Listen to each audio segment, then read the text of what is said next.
जय श्री कृष्ण। परम पिता परमात्मा ने योगी व्यक्ति का वर्णन करते हुए कल कहा था कि जिसने इंद्रियों को, मन को अपने वश में कर लिया वही योगी है और वही अध्यात्म के मार्ग में चला है।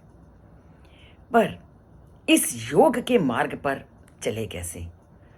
और जब भी हम कभी संसार में इस मार्ग को नहीं अपना पाते तो अक्सर हम दोषी दूसरों को कहते हैं कि नहीं, इसके कारण मैं इस मार्ग पे नहीं चल सका या मैं मार्ग से भटक गया। जो लोग इस तरह की भावना लोगों के मन में आती है तो उन्हीं का उत्तर परम पिता परमात्मा देते हैं कि कभी भी कोई किसी को बुरे रास्ते पे नहीं ले जा सकता, और बुरे रास्ते पर अगर जाता है तो व्यक्ति स्वयं अपने मन को, अगर उसने उस रास्ते पर चलने के लिए प्रेरित किया है तो वो खुद ही जिम्मेदार है। कोई किसी को ना बुरे रास्ते पर ले जा सकता है और ना आज तक ऐसा कुछ हुआ है कि व्यक्ति उसका कहना मानकर बुरे रास्ते पे चले, जब तक कि उसका मन उस रास्ते पे चलने के लिए उसको तैयार नहीं करता। इसलिए वो आज क्या कहते हैं, उद्धरेत आत्मना आत्मानम ना आत्मानम अवसादयेत, आत्म एव ही आत्मनो बंधुर, आत्म एव रिपुर आत्मना। यहाँ आत्म मीन अपने आप भी है और ये मन की शक्ति भी है कि मन की शक्ति के द्वारा आत्म उत्थान करो, अपनी नियंत्रण शक्ति के द्वारा, अपनी मन की शक्ति के द्वारा अपना उत्थान करो और कभी भी ना आत्मानम अवसादित, अपने का पतन मत होने दो, अपने को कष्टमय स्थिति में मत लाओ। आत्म एव ही बंधुर आत्मना, मन ही जीवात्मा का मित्र है और वही उसका शत्रु है। अगर तुमने मन को कंट्रोल में कर लिया तो समझ लो तुमने अपने को कंट्रोल में कर लिया और तुम अपने क्या बन गए, मित्र। किसी भी युग में चले जाओ, अच्छे मार्ग दिखाने वाले गुरु हर युग में हुए हैं, किंतु हम अपनी इच्छा के मार्ग पर चलना तो हमारे हाथ में है। गुरु तो तुम्हें रास्ता दिखा सकते हैं, उसके बाद उसने जब रास्ता दिखा दिया तो मार्ग का चयन करना तो हमारे हाथ में है। एक पेड़ पर दो पक्षी बैठे हैं, एक गुरु और एक चेला। अपनी करनी गुरु उतरे, अपनी करनी चेला। इसका क्या अर्थ है कि एक पेड़ पर दो पक्षी बैठे हैं, एक गुरु और एक चेला। गुरु का पतन उसके स्वयं के कर्मों से होगा और चेला भी अपने कर्मों से नीचे की ओर गिरेगा।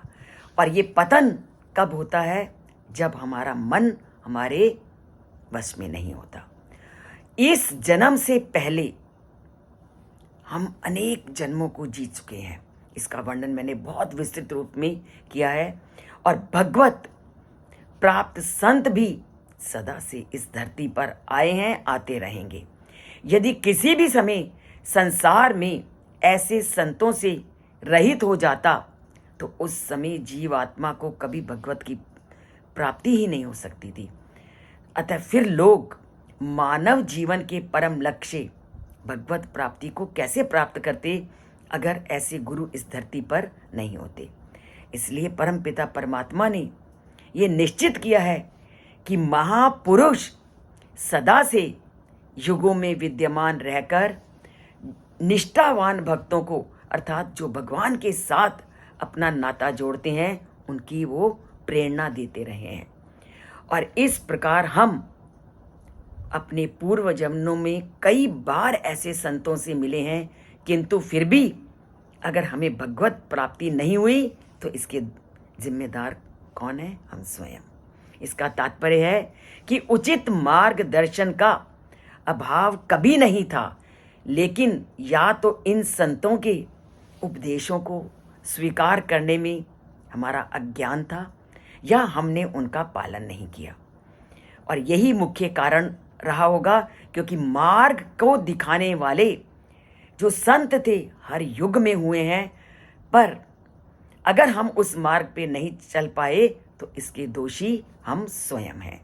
इसलिए हमें पहले अपने वर्तमान आध्यात्मिक अवस्था या इसकी कमी को स्वीकार करना चाहिए कि अभी तक हमें वो स्थिति प्राप्त नहीं हुई जो परमात्मा तक हमें जोड़ सके। तो परमात्मा तक जुड़ना है तो संतों की कही गई बात को जीवन में उतारना है और उसी के अनुसार जीवन चलाना है। नहीं तो अगर ये जन्म हमें आज मिला है तो अभी पता नहीं कितने जन्म हम और पाएंगे, तब जाकर के भगवत की प्राप्ति होगी। इसके कुछ अंश की मैं व्याख्या कल करूंगी, क्योंकि अगर ज़्यादा की तो सुनने में भी मज़ा नहीं आता। पर भगवत प्राप्ति का मार्ग दिखाने वाले जो लोग हैं वो युगों से हमारा मार्गदर्शन करते रहे हैं, पर कमी हमारे में है, हमारा अज्ञान कहो या उनके उपदेशों की अवहेलना।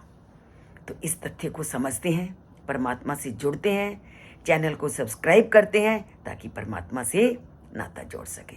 तो जोड़ते हैं नाता चैनल को सब्सक्राइब करके और लाइक का बटन दबाकर।